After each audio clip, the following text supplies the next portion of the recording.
ನಾಳೆ ಮೈಸೂರಿನಲ್ಲಿ ಹನುಮನ ಹಬ್ಬ ಮೆರವಣಿಗೆ ಆಯೋಜನೆ ಹಿನ್ನೆಲೆ ನಗರದಾದ್ಯಂತ ಪೊಲೀಸ್ ಬಂದೋಬಸ್ತ್ ಏರ್ಪಡಿಸಲಾಗಿದೆ.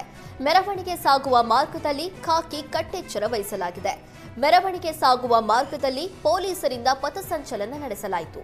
ಯಾವುದೇ ಅಹಿತಕರ ಘಟನೆ ನಡೆಯದಂತೆ ಮುನ್ನೆಚ್ಚರಿಕೆ ವಹಿಸಲಾಗಿದೆ. ರಾಜ್ಯದಲ್ಲಿ ಸಿದ್ದರಾಮಯ್ಯ ನೇತೃತ್ವದ ಸರ್ಕಾರ ಬಂದು 2.5 ವರ್ಷವಾಗಿದ್ರೂ ಯಾವುದೇ ಅಭಿವೃದ್ಧಿ ಕೆಲಸ ಆಗಿಲ್ಲ ಅಂತ ತುಮಕೂರಿನಲ್ಲಿ ಮಾಜಿ ಸಚಿವ ರೇಣುಕಾಚಾರ್ಯ ಆರೋಪಿಸಿದ್ದಾರೆ. ಕುರ್ಚಿ ಕಾದಾಟದಲ್ಲಿ ರಾಜ್ಯದ ಜನತೆ ಅನಾಥರಾಗಿದ್ದಾರೆ. ರೈತರ ಗೋಳು ಕೇಳೋರು ಯಾರೂ ಇಲ್ಲದಂತಾಗಿದೆ. ಕಾಂಗ್ರೆಸ್ನಲ್ಲಿನ ಆಂತರಿಕ ಕಚ್ಚಾಟದಿಂದ ಸರ್ಕಾರ ಪತನವಾಗುತ್ತೆ ಎಂದರು. ಇಡ್ಲಿ ವಡೆ, ಖಾರಾಬಾತ್, ಕೇಸರಿಬಾತ್ ಇದರಲ್ಲೇ ಕಾಂಗ್ರೆಸ್ ಆಡಳಿತ ಮುಗಿಯುತ್ತೆ ಎಂದಿದ್ದಾರೆ. ಡಿಕೆಶಿ ಡಿನ್ನರ್ಗೆ ವಿಧಾನ ಪರಿಷತ್ ವಿಪಕ್ಷ ನಾಯಕ ಛಲವಾದಿ ನಾರಾಯಣಸ್ವಾಮಿ ವ್ಯಂಗ್ಯವಾಡಿದ್ದಾರೆ. ಕಾಂಗ್ರೆಸ್ ಕುರ್ಚಿ ಕಾಳಗದಿಂದ ರಾಜ್ಯಕ್ಕೆ ಪರಿಹಾರ ಸಿಗ್ತಿಲ್ಲ. ಇಡೀ ರಾಜ್ಯದಲ್ಲಿ ನೌಕರಿ ಕೊಡಿ ಅಂತ ಯುವಕರು ಹೋರಾಟಕ್ಕೆ ಇಳಿದಿದ್ದಾರೆ ಅಂತ ಕಿಡಿಕಾರಿದ್ರು.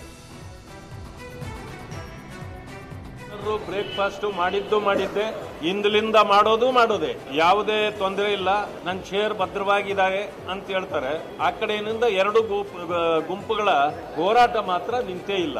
ಇವರ ಈ ಕಾದಾಟ ಹೋರಾಟದಲ್ಲಿ ಜನರ ಸಮಸ್ಯೆಗಳು ಹೆಚ್ಚಾಗ್ತಾ ಇದೆ. ಯಾವುದೇ ಸಮಸ್ಯೆಗಳಿಗೆ ಪರಿಹಾರ ಸಿಗ್ತಾ ಇಲ್ಲ. ಇದನ್ನು ನಾವು ಇಷ್ಟು ಬಡ್ಕೊಂಡ್ರು ಕೂಡ ಅವರಿಗೆ ಅರ್ಥ ಆಗ್ತಾ ಇಲ್ಲ. ಇವತ್ತು ಜನ್ಜಿ ಮಾತಾಡಿದ್ರು. ಅದೇ ಜನ್ಜಿ ಯುವಕರು ಇಡೀ ರಾಜ್ಯದಲ್ಲಿ ಹೋರಾಟಕ್ಕಿಳಿದಿದ್ದಾರೆ. ಹೆಚ್ಚು ಕಡಿಮೆ 3 ಲಕ್ಷ ಹುದ್ದೆಗಳು ಖಾಲಿ ಬಿದ್ದಿವೆ. ತುಂಬಲಿಕ್ಕೆ ಈ ಸರ್ಕಾರಕ್ಕೆ ಯೋಗ್ಯತೆ ಇಲ್ಲ. ಮಾತ್ರ ಬಹಳ ಮಾತಾಡ್ತಾರೆ. ನಾವು ಹಾಗೆ ಮಾಡ್ತೇವೆ, ಹೀಗೆ ಮಾಡ್ತೇವೆ, ಮಾಡಿದ್ದು ಮಾತ್ರ ಒಂದೂ ಇಲ್ಲ.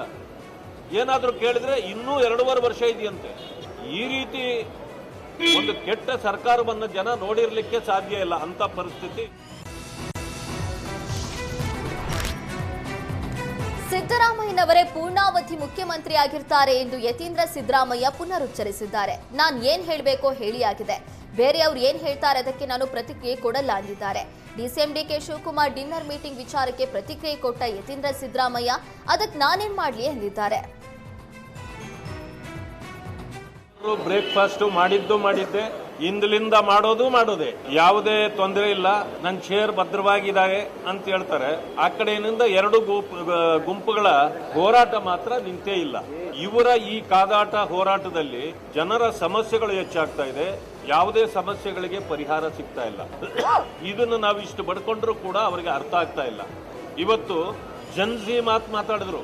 ಅದೇ ಜನ್ಜಿ ಯುವಕರು ಇಡೀ ರಾಜ್ಯದಲ್ಲಿ ಹೋರಾಟಕ್ಕಿಳಿದಿದ್ದಾರೆ. ಹೆಚ್ಚು ಕಡಿಮೆ 3 ಲಕ್ಷ ಹುದ್ದೆಗಳು ಖಾಲಿ ಬಿದ್ದಿವೆ.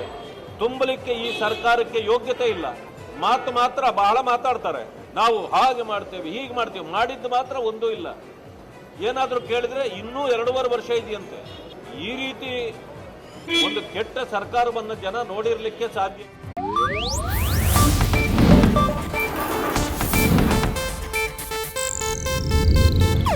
ಇದು ಏಷ್ಯಾನೆಟ್ ನ್ಯೂಸ್ ನೆಟ್ವರ್ಕ್ ಪ್ರಸ್ತುತಿ.